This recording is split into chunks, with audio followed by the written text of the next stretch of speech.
कुब्जा को सर्वांग सुंदरी बनाया और वहां से श्री कृष्ण चले गए। कुवल्या पीठ हाथी का मर्दन किया, मल्ल युद्ध हुआ, चारुण और मुष्टिक सल और तोष का वध करते हुए अंत में कंस का भी वध किया। चौथे दिन माता पिता के पास में जाकर के प्रणाम किया देवकी वसुदेव जी को और पुकारने लगे।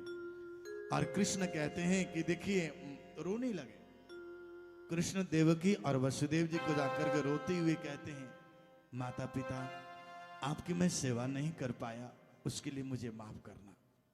क्योंकि भागवत में श्लोक आता है, मैं आपका श्लोक सुनाता हूं, जो माता पिता की सेवा नहीं करते।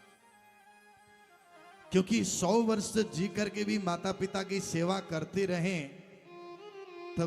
तब भी उनकी उपकारों से कभी ऋण नहीं हो सकते। ये भागवत का श्लोक है। 100 वर्ष 150 वर्ष 200 वर्ष तक जी करके माता पिता की सेवा करें और माता पिता के ऋण से कभी ऋण नहीं हो सकते। कई बच्चे ऐसे बोलते हैं, हमने अपने माता पिता के ऋण चुका दिया, कर्जा चुका दिया।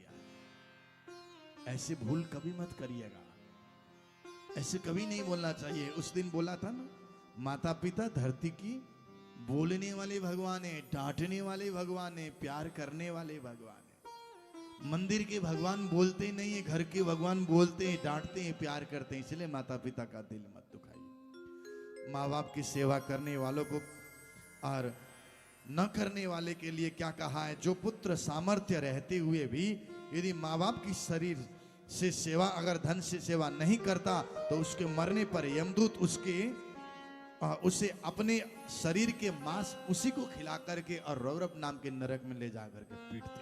ये भागवत का श्लोक है, कोई मैं अपने तरफ से नहीं कह रहा हूं।